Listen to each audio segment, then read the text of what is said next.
nameless your musical journey is or has been to many of the people that consume your music. It's good to have you in this space. Blessing to be back, bro. Yeah. It's been a minute and I feel like I'm an upcoming artist right now. You feel like an upcoming artist right now? Yeah. How has the journey been? The journey has been good. It's been good. A little bit of struggles.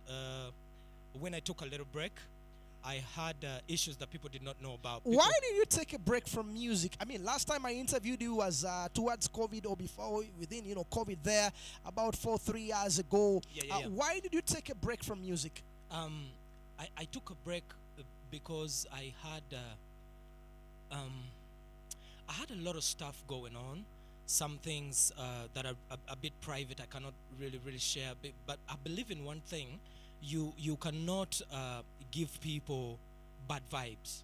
You cannot give people pain. You cannot give people good stuff while you're going through a phase. I was going through a mental phase. It actually started about 2014, and I ran through it till about 2022. 2022. Yes. I read somewhere that you've attempted to commit suicide 4 times. A lot of times. You fell into depression for a long time. 6 solid years. 6 solid years. Yeah. How have you been able to fight those battles and stay strong despite the challenges that you've been dealing with at a personal level? I think probably, I would say 40% of the strength comes from my background. I lost my mom when I was 10 years, you know the story. And then my dad, his soul rest in peace. I lost my dad about 7 years ago, but I lived with my father for only 2 years. And my dad was raised Islam. Big up to all the Muslims. We wish you a great fasting season. My dad had about 9 women. May his soul rest in peace. So he was raised bitter. So he did not transit from that, and he did not know how to really take care of children. I learned his story later on when we connected, when I grew up. But I think part of the strength comes from the way I grew up. I left my father's house. I lived on the streets almost all my life. It's from the streets that I joined church. I left the streets because 6 of my friends were shot dead. We were sleeping together in the morning about 5 a.m. in Chisenyi here, not very far. And we woke up in a pool of blood. I don't know how I survived the bullets, but I woke up in a pool of blood and 6 of my friends were gone. That's how I joined church. So when I joined church, I just devoted my heart, myself, and everything to God. All I knew was death. I had seen death almost all my life. So, and in church, the stories went on. I saw God. And 2010, this amazing woman came and became my mother. She picked me up and did everything for me. And unfortunately, 2013, she passed away. Now me, I was just this little kid that is happy. You found love. You found people that really care. People that see greatness in you. They want you. My mom wanted me to win a Grammy. She said, I'm going to do everything I can in my power to say that you win a Grammy. You are the most talented being I've ever seen. You understand? But life was cut short, and when life was cut short, that's when I came to see the reality of people. People love you when it's beneficial to them. People use you as long as they can benefit from you. Oh yeah. The day you can do too much for people, man. You can do too much for people. Too much. Most especially being godly raised in church. You think everybody that smiles to you loves you. You love them back. I have supported a lot of people in my career. A lot of people. Sometimes it was even dangerous. But these people, when I hit the rock, all of them turned against me. All of them.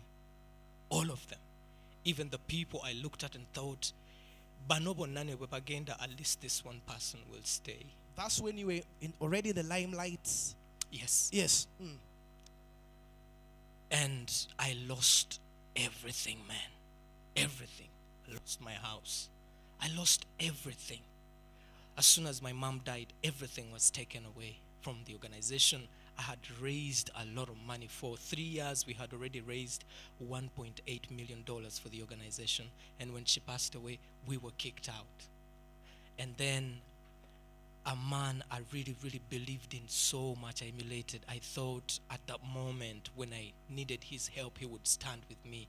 He never stood with me. And all I needed from him was a simple phone call. Say, "Omulimu gw'omwana mugwesonyiwe." Yeah. And he did not. I saw life crumbling. In that moment, I started being stressed. I ran into depression. So you got played by people that you believe that you called your friends or partners. They didn't have your back. You lost everything. Were you able to take some legal action, or you let it go? What played out? In the moment, you can take legal action when you're financially okay. But in the moment, I was just surviving. And now I have responsibilities. I have my own babies to take care of. You understand? Children that are not mine, over like 75 of them that I used to take care of. I was going through a phase of so many things.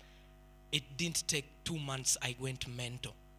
And at that moment, my decision was to step back from the Limelight, yeah. Step back from the thing I really love to do, and that is music.